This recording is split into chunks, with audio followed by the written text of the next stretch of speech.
దేవుని పరిశుద్ధ నామానికి మహిమ కలుగునుగాక. ఈ సమయంలో బైబిల్ గ్రంథం నుంచి మొదట కీర్తనలో ఉన్నటువంటి విషయాలను మనము తెలుసుకుందాం. ముందుగా చిన్న ప్రార్థన చేసుకుందాం. మహాగణుడ, మహోన్నతుడ, పరిశుద్ధుడు అయిన తండ్రి, ప్రేమ కలిగిన యేసయ్యా నీ కొందనాలు ప్రభా.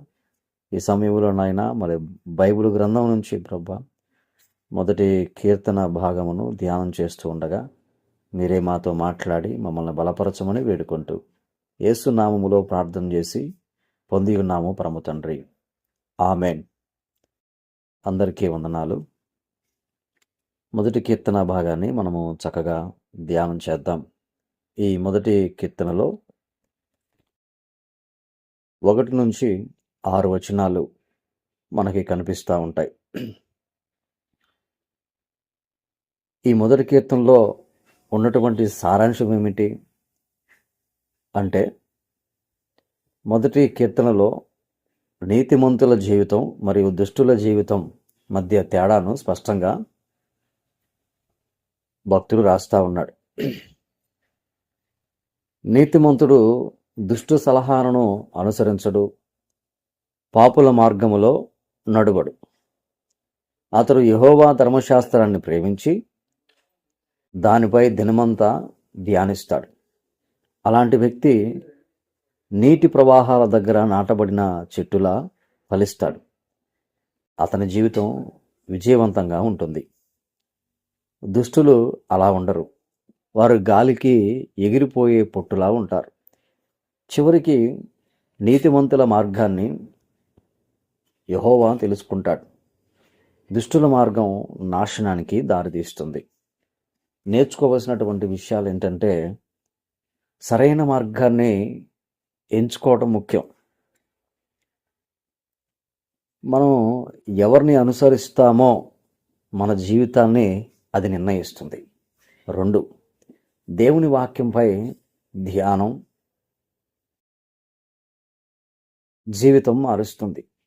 అది మనలను స్థిరంగా, ఫలవంతంగా చేస్తుంది. 3, నీతిమంతుల జీవితం ఆశీర్వాదంతో నిండి ఉంటుంది. అంతర్గత శాంతి, స్థిరత్వం ఉంటుంది. 4, దుష్ట మార్గం తాత్కాలికం. బయటకు బాగానే కనిపించినా చివరికి నిలవదు.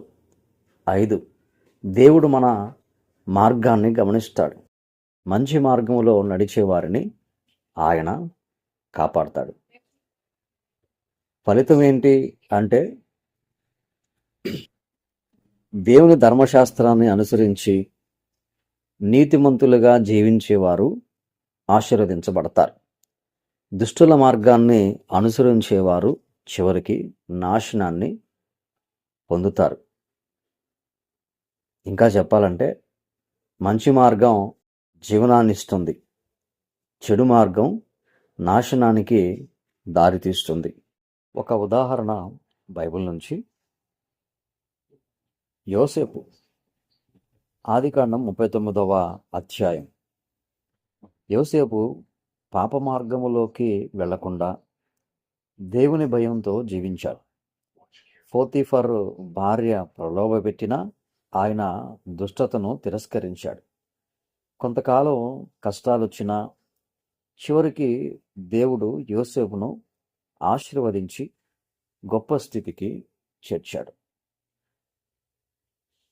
అర్థం, ఇది మొదటి కీర్తనలో చెప్పినట్లే నీతిమంతుడు దేవుని మార్గంలో నడిస్తే అతని జీవితం చివరికి ఫలవంతం అవుతుంది.